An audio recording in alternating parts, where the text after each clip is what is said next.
Sir அக்னேஸ்வரன், ஒரு வியூகம் tacit understanding between BJP and ADMK, அதன் அடிப்படையில் தான் இந்த முடிவுகள் அப்படிங்கிறாரு கேசிபி.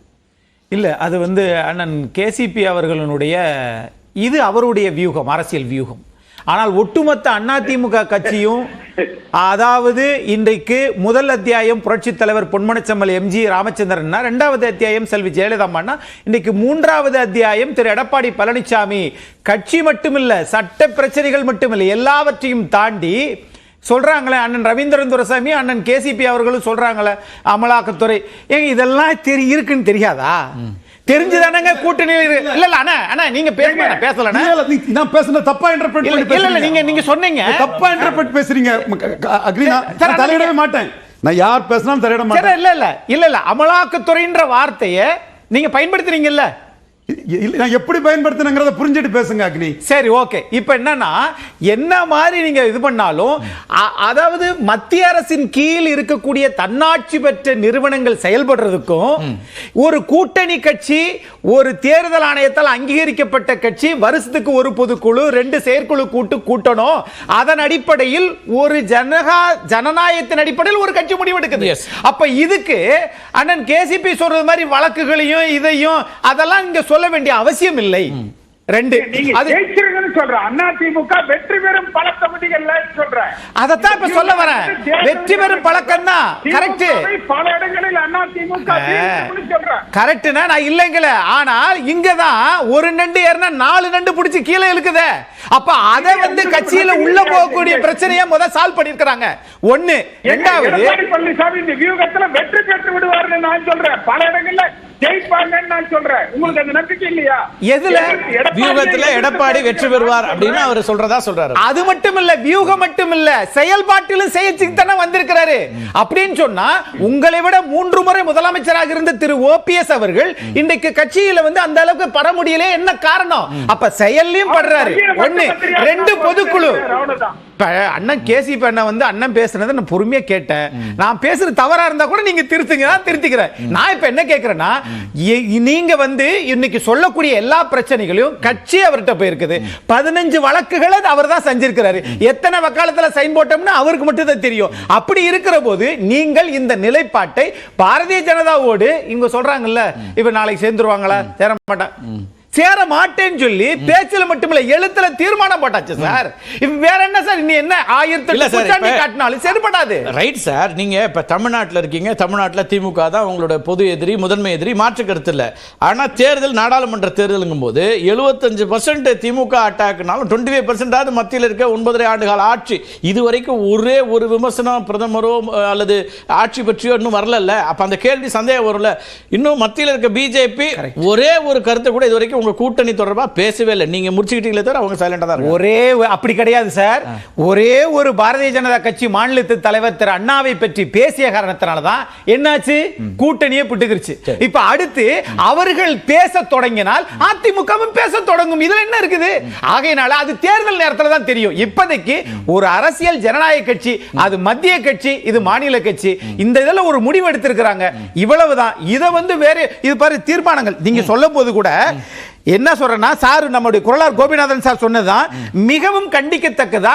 மத்திய அரசு அதில் கவனக்குறைவு ஏற்பட்டுச்சு. இது மத்திய அரசாங்கத்துக்கு தான் கண்டிக்கத்தக்கது. அப்புறம் மாநில அரசுக்கு ஜோ பைடன் நாங்க கொடுக்கிறோம். அத சொல்றதுல என்ன பிரச்சனை? என்ன பிரச்சனைனா அது கண்டிக்கத்தக்கது. அந்த சம்பவமே சொல்லுங்க. இல்ல சார், மத்திய அரசுக்கு கண்டனம்னு சொல்றதுக்கு இவ்வளவு சுத்தி வளைச்சு பேசணுமா? என்ன பிரச்சனைன்ற அதுல என்ன, அதுதான் அவர் சொல்றாரு. அது ஒரு அண்டர்ஸ்டாண்டிங் இருக்குங்கிறார் கேசிபி. மாதிரி சொல்றாரு, செயல்கள் சொல்லும் சார். மத்திய அரசை கண்டிச்சு தான் சொல்லி இருக்காங்க. அதான் கேக்குறேன். வேணும்னா இத ஒரு அரசியல் ஆதாயத்துக்காக பயன்படுத்தலாம். சரி, இதனால அதிமுகவுக்கு எந்த விதமும் கிடையாது. ஆகையினால இவங்களுடைய நோக்கம் ஆமா மாநில உரிமை.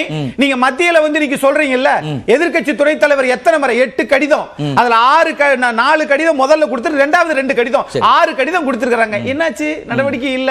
அப்ப அதை கேட்க தானே செய்யணும். அப்போ இது நான் திரும்ப சொல்றேன், அந்த இன்டர்பிரேஷன் அதுக்குள்ள எந்த கருத்தையும் சொல்லல. அது கேட்பது தவறு இதெல்லாம் சொல்லல. அதை கேட்கிற விதமாக இதையும் கேட்கிறீங்களான்னு மட்டும் தான் நான் முன் வச்சேன். அதை கேட்கிற உரிமை எதிர்க்கட்சியா உங்களுக்கு இருக்கு. திமுக அரசை கண்டிக்கிற உரிமை எதிர்க்கட்சியா உங்களுக்கு இருக்கு. அதே விதமான கண்டனம் மத்திய அரசாங்கத்திட்ட வரணுங்கிறதும் என் எதிர்பார்ப்பு இல்ல. அது உங்க உரிமை. நீங்க என்னவா வேணா முடிவெடுக்கலாம் அதிமுக. ஆனா வரலங்கிறதுல அரசியல் ரீதியான பார்வை ஏதாவது இருக்கான்னு புரிஞ்சுக்க விரும்புறேன். அது மட்டுமா ஈழத்தமிழர்களுக்கு இரட்டை குடியுரிமை. சரி. அதே மாதிரி 20 ஆண்டுகள் வந்து இஸ்லாமியர்களுக்கு எல்லாமே சிறை தண்டனை. சொல்லுங்க. அந்த தீர்மான நம்பர் சொல்லுங்களேன். இப்ப நீங்க அதை நம்ம சொல்லுங்க. ஈழத்தமிழர்களுக்கு இது இருக்கு, ரைட். யார் இல்லைன்னு சொன்னாங்க? இருக்கு, சொல்லுங்க. அதுல என்ன இப்ப நீங்க சொல்ல வரீங்க? இல்ல சார், ஈழத்தமிழர்கள் நலன் காக்க ஈழத்தமிழர்களுக்கு இரட்டை குடியுரிமை வழங்க வேண்டி மத்திய அரசை வலியுறுத்தல். வேற இப்ப என்னன்னு கேட்டீங்கன்னா வலியுறுத்தல். சரி, இப்ப என்ன சார், அதை விட நாம என்ன பண்ணணும்? தேர்தல் நேரத்துல தான் சார் தெரிய வரும். சரி, ஓகே. நீங்க எப்படி எதிர்க்கிறீங்களோ அதுக்கேத்த மாதிரி. நீங்க ஒண்ணு தெரியுமா? சொல்லுங்க. நான் ஒட்டுமொத்தமா பாரதிய ஜனதாவில வந்து கூட்டணி விட்டு விலகவே மாட்டாங்கன்னு சொல்லி தான். சரி, இப்ப இன்னொன்னு எடுத்துப்போமே. சரி, உதாரணம் சொல்றேன். இன்னொரு உதாரணம் சொல்றேன். நியாயமான ஒரு கண்டனம் திமுகவுக்கு சொல்லியிருக்கீங்க, ரொம்ப நியாயமானது. நீட் எனும் நுழைவுத் தேர்வை ரத்து செய்யும் ரகசியம் எங்களுக்கு தெரியும். ஆட்சிக்கு வந்தவுடன் முதல் கையெழுத்து நீட் தேர்வு என்றுதான் இவர் முதலமைச்சர் ஸ்டாலினும் திமுக சேர்ந்தவர்களும் மக்களை ஏமாற்றி வாக்குறுதி அளித்தனர். சொன்னதை செய்வோம் என்று கூறி மக்களை ஏமாற்றிட்டீங்க. அதுக்காக முதலமைச்சர் ஸ்டாலினுக்கு கண்டனம். ரைட்டு. இப்போ நீட்டுக்கு நீங்க வந்து அனுமதி கொடுக்க மாட்டேங்கிறீங்க அப்படின்னு மத்திய அரசாங்கத்துக்கு ஒரு கண்டனம் போடுறோமா? நீங்களும் சேர்ந்து தானே தீர்மானம் நிறைவேற்றிருக்கு. நீட்டில் நீங்களும் அதே நிலைப்பாடு தானே. அந்த ரெண்டாவது பார்ட்டி ஏன் வரல? அது 7.5 நடைமுறைப்படுத்தி திரு எடப்பாடி பழனிசாமி ஏன் அதை சொல்ல வேண்டும்? ஆளுகிற முதலமைச்சர் எடப்பாடி பழனிசாமி நாட்டுல நீங்க தானே சொன்னீங்க நாங்க வந்தா முதல் தர ராஜதந்திரம்னு. முதல்ல செயல்படுத்தலையே சார். அதுக்கு கண்டனம் தெரிவிச்சீங்க. எல்லாத்துக்கும் எடப்பாடி பழனிசாமி தான் பொறுப்பு சார். அதுக்கு கண்டனம் தெரிவிச்சிட்டீங்க. ரைட். அதுக்கு பிறகு அது ஏன் வரலன்னு ஒண்ணு இருக்குல்ல. நீங்களும் கஷ்டப்பட்டீங்க, நீங்களும் போராடணும்னு சொன்னீங்க இல்லையா? அது இன்னைக்கும் நடக்கல. அது நடக்காததுக்கு என்ன காரணம்னு ஒண்ணு சொல்ல வேண்டாம். நடக்காததுக்கு ஆளுகிற திமுக அரசு தான் காரணம். அதுக்கு ஒண்ணே ஒண்ணு, அதற்கான காரணத்தை நாங்க தெளிவாக சொல்லி இருக்கிறோம். அதாவது தீர்மானத்தை நீங்க நீட்ல வந்து மக்களை ஏமாற்ற பார்க்காதீங்க. சிம்பிளா ஏற்கனவே ஒரு தீர்மானம் போட்டு அது ஜனாதிபதி ஒண்ணுதான் சார் சுட்டி காட்டுறேன். தமிழ்நாடு அரசுக்கு கண்டனம், மத்திய அரசுக்கு வலியுறுத்தல். இவ்வளவுதான் சார். இதுல எல்லாவற்றிலும் எல்லா தீர்மானங்களும் நீங்க வேற ஏதாவது ஒண்ணு காமிங்க. இல்ல, எல்லா நிலையிலும் கிடையாது. அதாவது கண்டிக்க வேண்டியதை கண்டித்திருக்கிறோம். அதாவது இன்னைக்கு நீங்க என்னன்னு கேட்கல. இப்ப நீங்க மத்திய அரசு வந்து நிதி கொடுக்கல, அதனால கண்டிக்கிறோம் சொல்ல முடியும். வலியுறுத்தி பணத்தை அனுப்புங்க.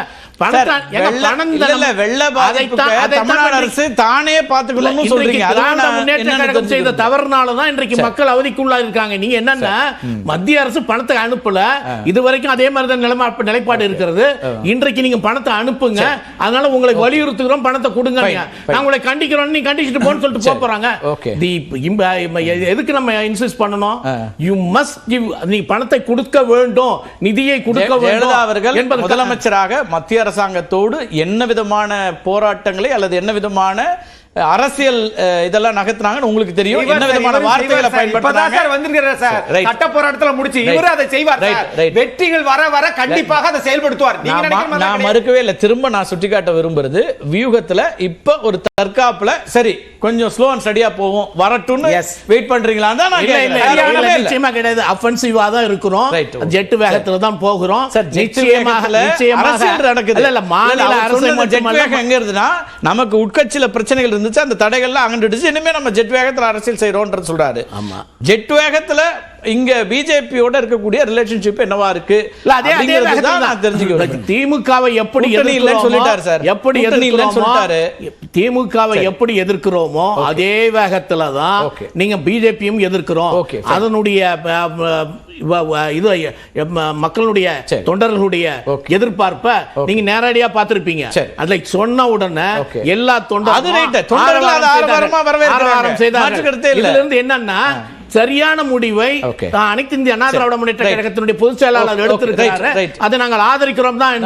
வரதுக்கு முன்னாடி சுருக்கமா ரவீந்திரன் சார், இது அவ்வளவு கடுமையான எதிர்ப்புல தான் இருக்கிறோம் ரெண்டுத்தையுங்கிறாரு. எப்படி பாக்குறீங்க? நான் மைல்டா தான் எதுக்குறாங்க, ஸ்ட்ராங்காவும் எதுக்கல. இன்னொன்னு விளக்கிடுறேன். சிபிஐ, ஐடி, இடி இதுக்கெல்லாம் எடப்பாடி பயப்பட மாட்டாரு. இது யாருக்கு எதிராக வந்தாலும், யாருக்கு எதிராக பயன்படுத்தப்படுதோ அவங்களுக்கு லாபம், கர்நாடகா சிவகுமாருக்கு லாபங்கிறத தொடர்ந்து நான் சொல்லிட்டு இருக்கிறேன். தம்பிட்ட நான் குறுக்கிட மாட்டேன். தம்பி அதே மாதிரி கேசிபி கருத்து என் கருத்தும் மிகவும் மாறுபட்டது, நுணுக்கமா ஒன்னா இருக்கு மாதிரி தெரியும். டாசிக் அண்டர்ஸ்டாண்டிங் கிடையாது, ஒண்ணும் கிடையாது. எடப்பாடி பழனிசாமியை ஈரோடு நீங்க தனித்து எல்லாத்துலயும் நிக்க போறாருன்னு நீங்க சொல்றீங்க. Yes yes okay. பட் அவர் டாசிட் அண்டர்ஸ்டாண்டிங் பிஜேபி சொல்ல. அண்ணாமலை அதிரடி அரசியல் பண்ணி நேத்து அரசியலுக்கு வந்தவர் தெளிவா குத்துன்னு குத்தி வேற வழி இல்லாம 330 சீட்டு என்டிஏ ஜெயிக்கும், மோடி 3வது வருவாருன்னு சொன்ன எடப்பாடி பழனிசாமியை கூட்டணிக்குள்ள இருக்க முடியாம வெளியே தள்ளி இருக்கிறாரு. அதுதான் உண்மை. அவர் சொல்ல மாதிரி டாசிட்டும் கிடையாது, ஒண்ணும் கிடையாது. அண்ணாமலை பேசினாலும் எடுத்து பாருங்க. Okay okay. அதாவது அதிமுக கூட்டணியை முடிச்சிட்டு வெளியே வந்ததா, அண்ணாமலை கூட்டணியை முடிச்சிட்டு வெளியே போனாரா? அண்ணாமலையை சொல்லிதானே வெளியில வந்தாங்க. அண்ணாமலையை சொல்லிதான் வந்தாங்க. அண்ணாமலையை வந்து டெல்லி பாஜக கண்டிக்கலன்னு தான் ஜெயக்குமார் சொன்னாங்க. இன்னொன்னு சொல்றேன், இந்துத்துவ வாக்குகள் ஜெயலலிதாவை ஏற்றுக்கொண்ட சாப்ட் இந்துத்துவ வாக்குகள் ஓபிஎஸ் மூலமாக, ஜெயலலிதாவின் விசுவாசி ஓபிஎஸ் மூலமாக, முன்னாள் முதல்வர் மூலமாக பாஜகவுக்கு வரும், மோடி தலைமைக்கு வரும் என்று எதிர்பார்க்கிறார்கள். நீங்க சொல்லக்கூடிய கதையா, நான் சொல்லக்கூடிய கதையா? 24 ரிசல்ட்ல பார்க்கலாம் கேசிபி, 24 ரிசல்ட்ல பார்த்துக்கலாம் கேசிபி. சரியான கேள்வி. அதான் சொல்றாரு, அண்ணாமலையிடமிருந்து அண்ணாமலையை நீக்கியது அவர்களுடன் நாம் தொடர்பு வைத்துக் கொள்ள மாட்டோம் சொன்னது அனைத்து இந்திய அண்ணா திராவிட முன்னேற்ற கழகமா அல்லது அண்ணாமலை சொல்ல வச்சது யாருன்னு கேக்குறேன். அண்ணாமலையா? அந்த இடத்திற்கு கொண்டு போனது யார் அப்படிங்கிற அண்ணாமலை அவருடைய போக்குல இவங்கள மட்டும் இல்ல, அவர் எல்லார் போக்குலையும்